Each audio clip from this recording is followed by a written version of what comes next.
At the annual Pinecrest Estates HOA potluck, my neighbor Karen Whitaker snickered so loudly the deviled eggs trembled.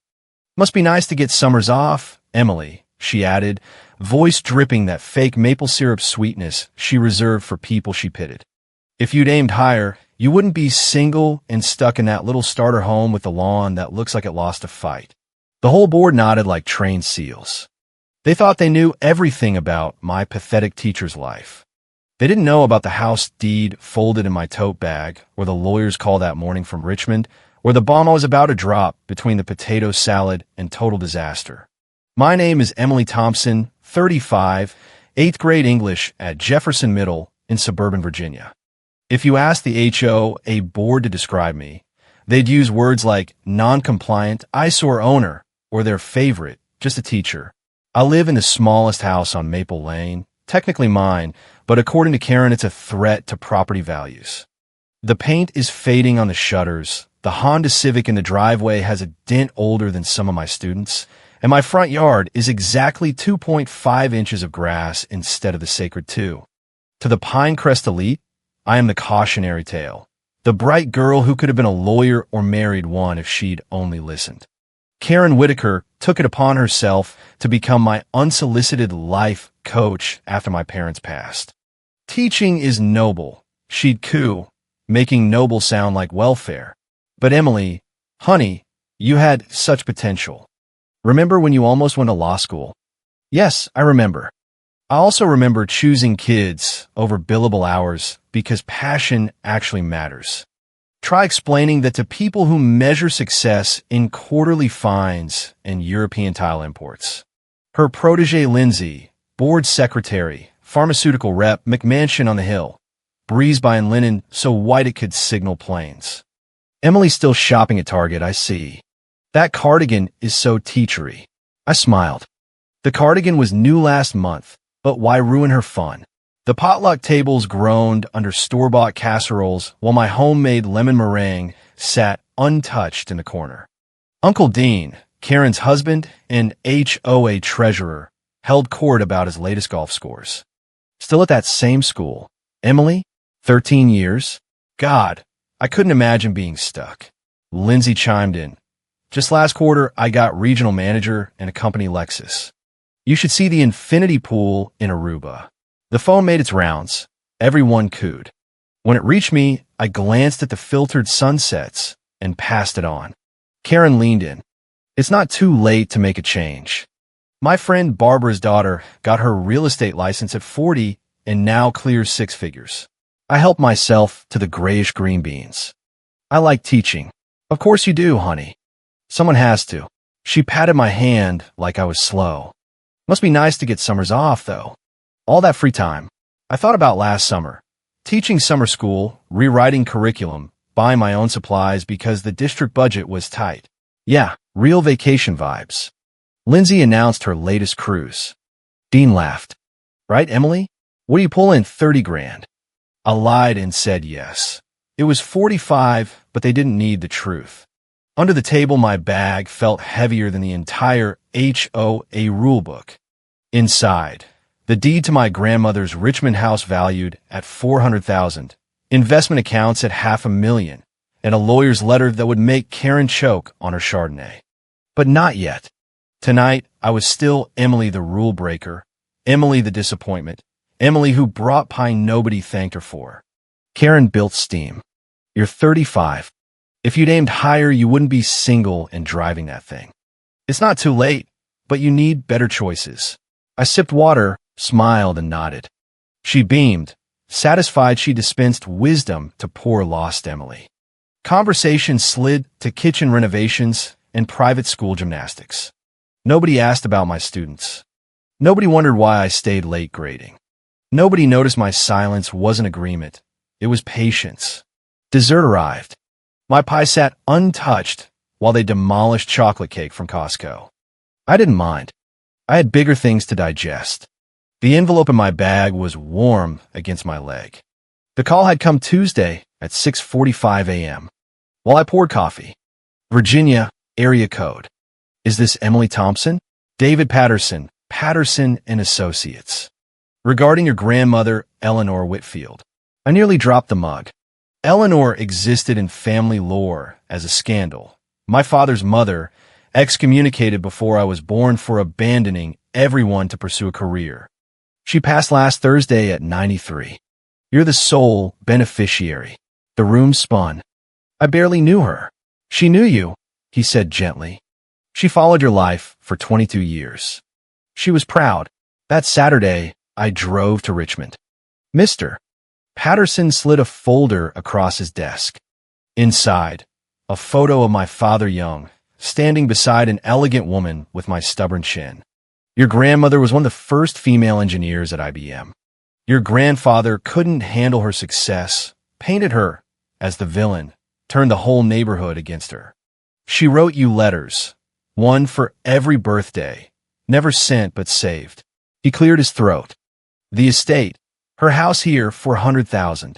Investments, $500,000. Personal effects, jewelry, library. Everything to you. Quote, to my granddaughter who chose purpose over profit, just as I did. $900,000. My mind short-circuited. The board thought I was broke because I taught. Now I could buy the whole cul-de-sac twice. But I smiled, thanked him, and drove home, still in my dented Civic. Everything had changed. No one knew but me. Monday I walked into school, same cardigan, same flats, same Honda. The secretary barely looked up. In my classroom, I taught grammar, managed outbursts, redirected daydreams. Between periods, I locked the door and called a financial planner. Margaret Chin specialized in sudden wealth. Teachers who inherit usually blow it, proving they're still humble. Don't. Protect it. Grow it. And for God's sake, tell no one until you have a plan. I followed her advice to the letter. Trusts, diversified accounts, a shield. The Richmond house sold quietly in 3 weeks. I kept playing my part. When Karen texted demanding I tutor her neighbor's kid for free, I sighed and said I was too busy with schoolwork. Must be nice to have banker's hours, she huffed. Some of us work real jobs. I graded papers with my free hand and smiled. Dean cornered me at the community mailbox to complain about property taxes and hint teachers were overpaid. I nodded while buying generic cereal. You should consider the private sector, he advised. It's not too late. My investment account had earned more that morning than his golf club deals made all month. The hardest part was renovating without raising flags. I couldn't hire local crews. Gossip traveled faster than fines. Instead, I found contractors 2 towns over. Paid cash in installments. Evenings I drove to my house, still my house, and planned. New kitchen, built-in bookshelves, a study for grading without hunching, a wraparound porch that actually invited neighbors who weren't Karen. One Saturday, while pulling weeds, Lindsay called. Haven't heard from you. Everything okay? Just busy, I said, dirt under my nails. Anyway, Madison's applying to private school. They want a teacher recommendation. To show we have educators in the family. The irony burned deliciously. I agreed. After she hung up, I stood in my future garden and smiled. Let them pity me a little longer. The Eleanor Whitfield Foundation paperwork was already registered as nonprofit. Everything was falling into place. The Charleston Gazette ran the article on a Wednesday. Small piece, local news, area teacher inherits fortune from grandmother, plans education foundation. I hadn't expected it so soon. My phone exploded at 7:15 a.m. I let it ring, drove to school, stomach tight with anticipation. And the teacher's lounge conversation died when I walked in. The secretary held up the paper. Emily, is this you? I poured coffee into my chipped world's okayest teacher mug. Yes. 900,000. Coach Williams whistled. And you're still here? 4th period isn't going to teach itself. By lunch, I had 32 missed calls, all from the HOA board. I waited until I was home in my still modest kitchen before listening. Karen, Emily Thompson, you call me right now. How could you keep this from your neighborhood? Dean, kiddo, we should talk investment strategies. Family, community, helps community, right? Lindsay, are you kidding me? All those meetings where you sat there pretending to be broke. I deleted them and graded papers. The next HOA social was that Saturday, Karen's birthday potluck. I arrived on time, homemade photo album in hand, family pictures including some of my parents she'd never seen. The cul-de-sac was quieter than usual. When I walked in, everyone turned. Silence stretched like over-tightened guitar strings. "Well," Karen said coldly, "look who decided to grace us with her presence." I set the gift down. "Happy birthday, Karen." "Don't you dare," she hissed. "You know damn well what's happened." "What's happened?" I asked, settling into my usual plastic chair. Dean exploded. "The article, the inheritance, the lies." "I never lied," I said calmly. "No one asked if I inherited money. You all just assumed I hadn't because I'm a teacher." "That's semantic bullshit," Lindsay snapped. "You sat here for months letting us think you were struggling. You thought I was struggling because I'm a teacher," I corrected. "Because you've always thought teachers are broke failures who settled." Karen's voice rose. "We were trying to help you. All those citations, the concern, the advice, the condescension," I interrupted. "The pity. The constant reminders I wasn't living up to your standards." Mitchell, another board member, tried. "We're community. You could have told us." I looked around. When have any of you ever asked about my life without immediately telling me what's wrong with it? When have you shown interest in my students instead of my lawn height? Silence. I continued. "Interesting. The article mentioned I'm starting an education foundation. Not one of you has asked about that. You're upset about money I didn't tell you about, but nobody cares what I'm doing with it." Karen rallied. "That's not fair. Community should help community. Your grandmother would have wanted. You didn't know my grandmother," I said sharply. "None of you did. She was excommunicated from this very neighborhood for being too successful, too independent." Sound familiar? Dean blustered. "That's different. Is it? She was an engineer when women weren't supposed to be. I'm a teacher when you think I should be anything but." Lindsay went bitter. "So what now? You're just keeping it all while the rest of us—" I almost laughed. Karen lived in a 5-bedroom monstrosity. Dean belonged to 3 country clubs. "I'm going to build something," I said. "A foundation for students like mine, brilliant but broke. Kids who need belief instead of rules." "Very noble," Karen dripped sarcasm. "But charity starts at home, Emily." "You're right," I stood. "It does, which is why I'm starting with my students, my real community, the people who see me as more than just a teacher." I picked up the photo album. "Happy birthday, Karen. I'll see myself out." The cul-de-sac erupted as I walked away, voices raised, accusations flying. I heard my name sharp and angry, but didn't turn. In my car, I flipped through the album one last time, then drove to school and left it on Maria's desk. Her family had nothing.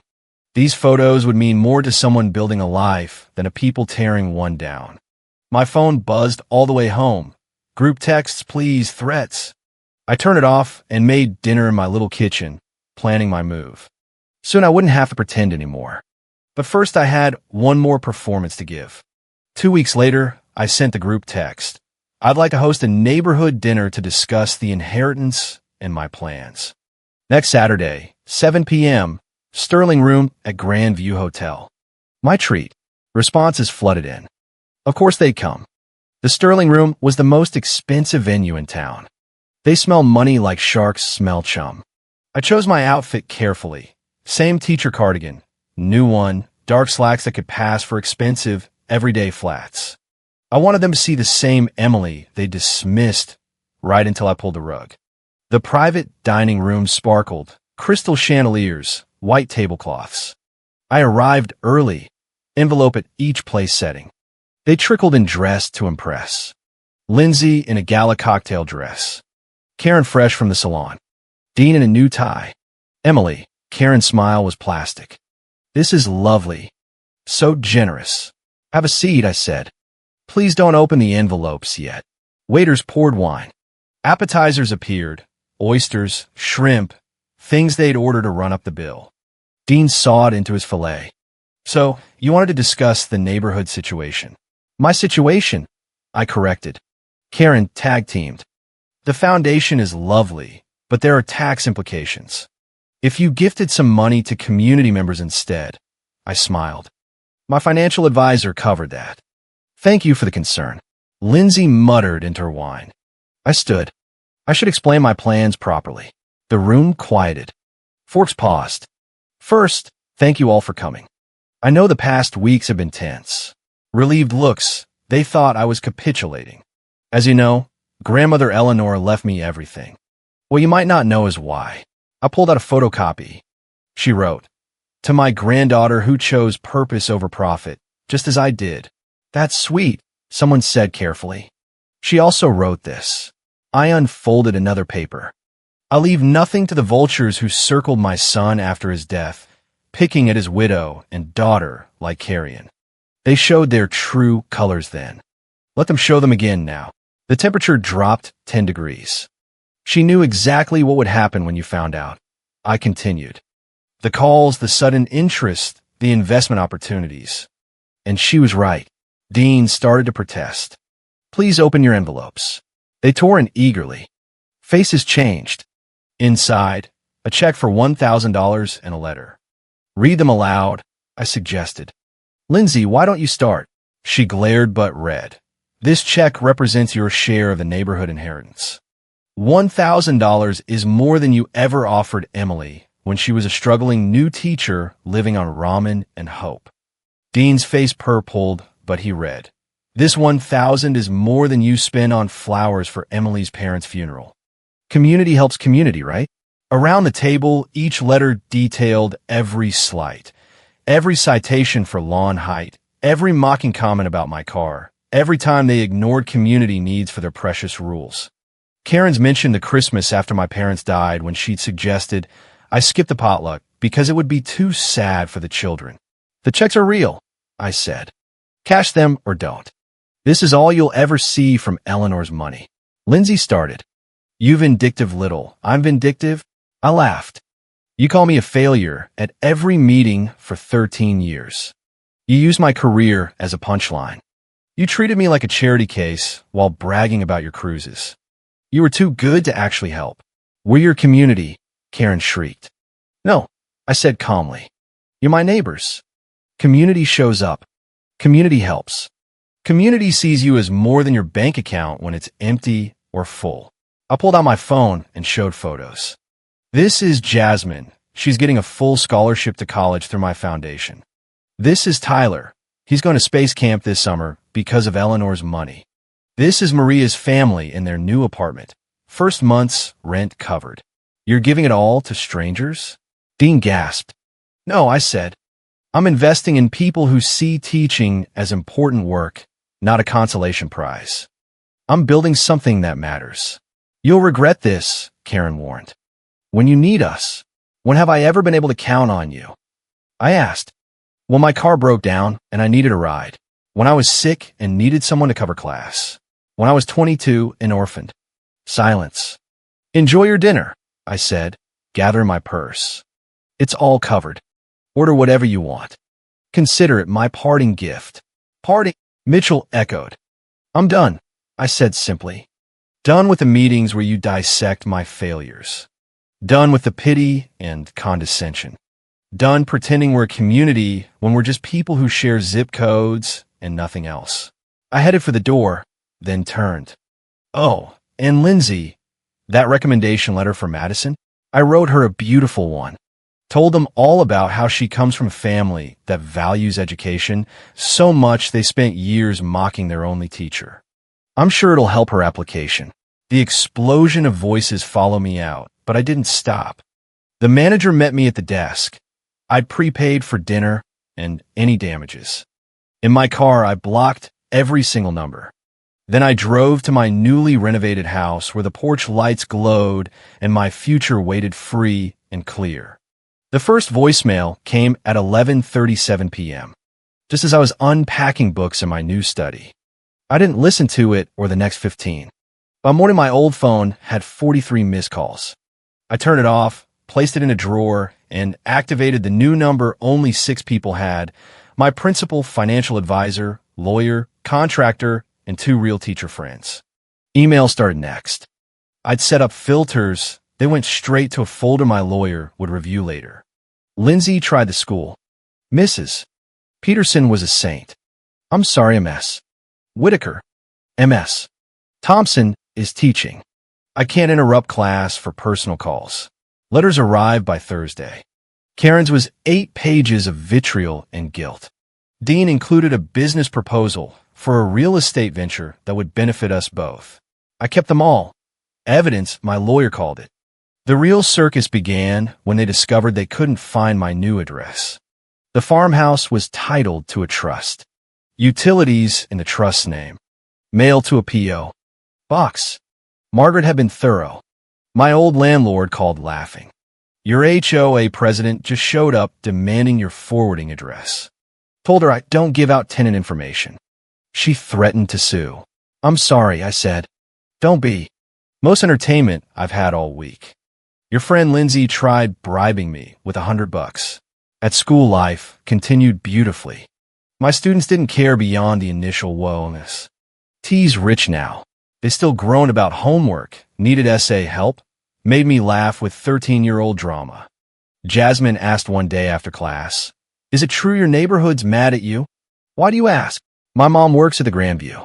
She said there was yelling. Small towns. Sometimes, I said carefully, people show you who they really are when money's involved. She nodded solemnly. Mom says money makes people crazy. But you seem the same. That was the nicest thing anyone said to me all week. The foundation paperwork finalized in July. The Eleanor Whitfield Foundation for Educational Excellence. I announced the first scholarships at a school board meeting. 5 full rides to college for district students, plus funding for AP tests, SAT prep, college visits. The newspaper ran another story. Teachers were quoted about how it would change lives. My principal called me the heart of Jefferson Middle. A photo showed me with the first recipients, all grinning like we'd won the lottery, which in a way we had. That article apparently made the rounds in HOA circles. Dean sent a LinkedIn request I ignored. Lindsay's husband tried friending me on Facebook from 3 accounts. The breaking point came in August. A process server showed up at school with papers. Karen was contesting the will, claiming undue influence and diminished capacity on Eleanor. She's really doing this, I told my lawyer. She's trying, he corrected. She won't succeed. Your grandmother was evaluated by 2 doctors the month before she updated her will. This is desperation. How much will it cost to fight? Nothing you can't afford. Consider it entertainment expenses. He was right. The case was dismissed in preliminary hearings. The judge actually laughed when he read Eleanor's letter about vultures. Karen had to pay my legal fees. The new school year started with me on my renovated porch drinking coffee before dawn. I kept the old Honda. It ran fine and reminded me where I came from, but everything else was different. Peace. Space. Freedom. One September evening, I ran into Dean at the grocery store. He froze by the produce, then pretended he hadn't seen me. "Hello, Dean," I said pleasantly. He mumbled and scurried away, leaving a full cart. "Friend of yours?" the cashier asked. "Neighbor, actually." "Oh," she scanned my items. "The kind you don't talk to anymore. The kind that doesn't exist anymore," I agreed. She nodded knowingly. "Good riddance, right?" "The best riddance." That night, I sat on my porch grading papers, phone blissfully silent. No guilt trips, no manipulations, just cicadas, distant thunder, and the satisfaction of a life finally lived on my own terms. The October sun was perfect that Thursday afternoon, warm but not hot, breeze carrying the smell of autumn leaves. I stood at the podium in Jefferson Middle School's newly renovated courtyard, looking out at a crowd that included my students, their families, fellow teachers, and half the town. "Welcome to the opening of the Eleanor Whitfield Learning Center," I said, voice steady and clear. Behind me stood a beautiful addition, state-of-the-art computer labs, library, study rooms, tutoring spaces, all funded by the foundation, all free to any student who needed it. "This center," I continued, "is named after my grandmother, who believed education was the great equalizer.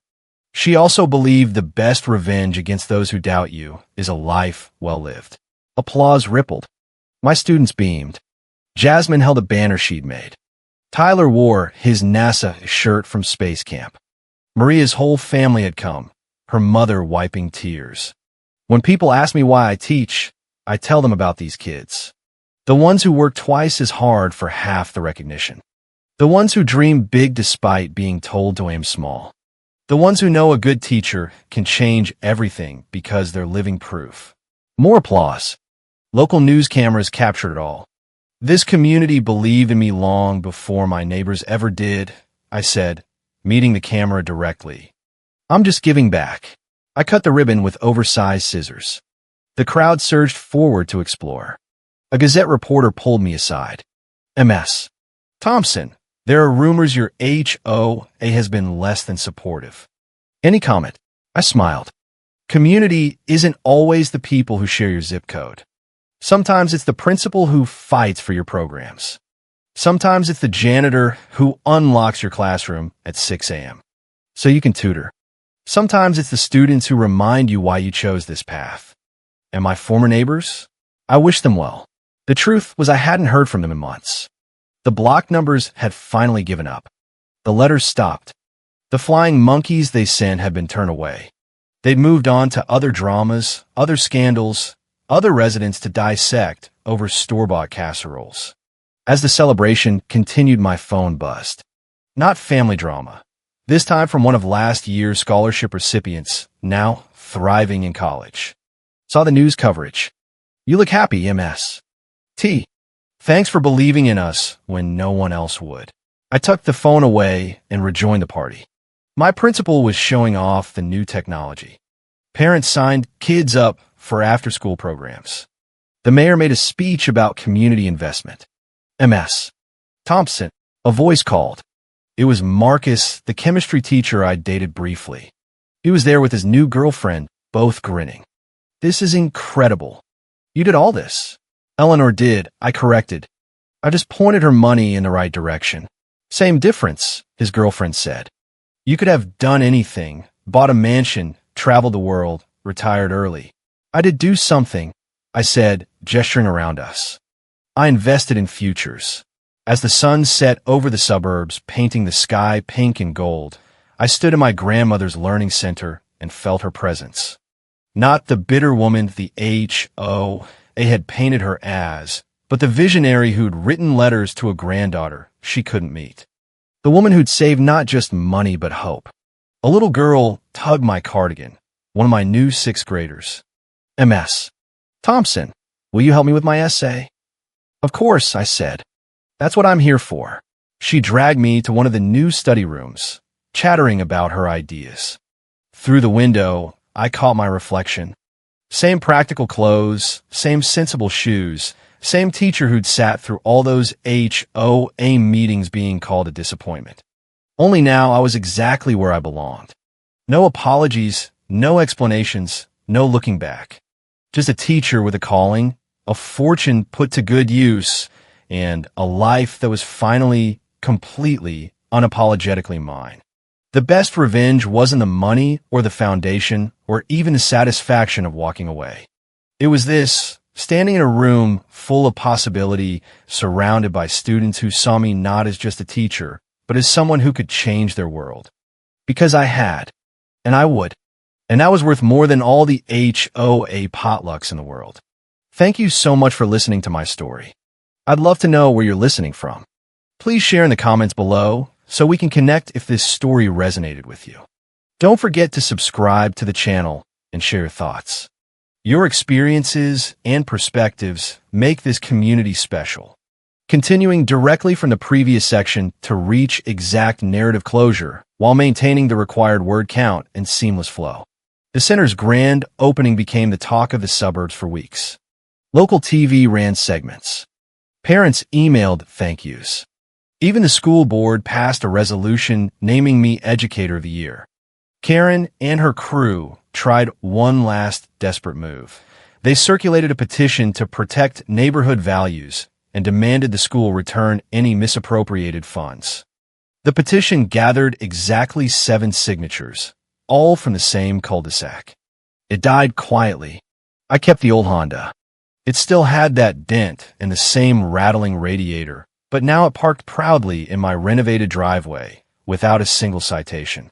The new porch swing creaked gently every evening while I graded papers under string lights that violated exactly 0 HOA rules because I no longer lived under their thumb. One crisp November afternoon, Karen's Lexus rolled past my house, slowly. She stared at the blooming garden, the fresh paint, the gleaming new windows. Our eyes met for a brief second. I raised my coffee mug in a mock toast. She sped away so fast her tires squealed. Lindsay texted from a new number. We need to talk like adults. I left it on read.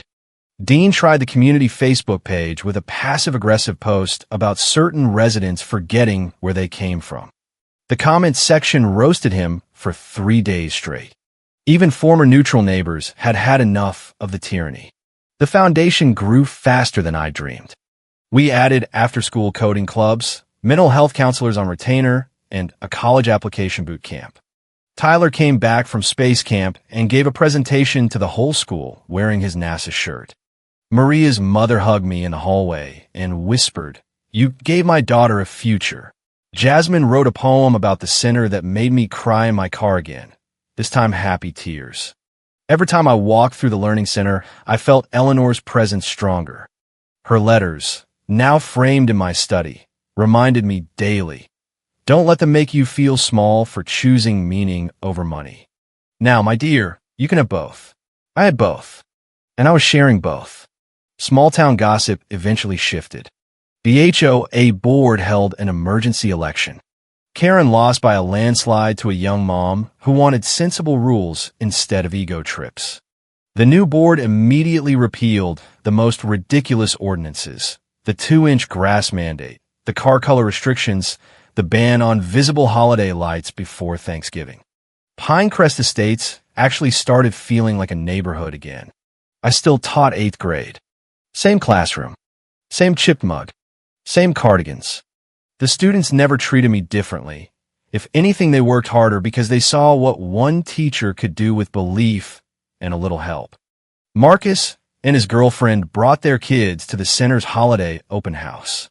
He shook my hand and said, "You were always the one who knew what mattered." His girlfriend nodded. "And you proved it." On the 1-year anniversary of the inheritance call, I sat on my porch at dusk, watching fireflies dance over the garden. The old Honda was parked beside a new electric bike I'd bought for commuting, practical, quiet mind.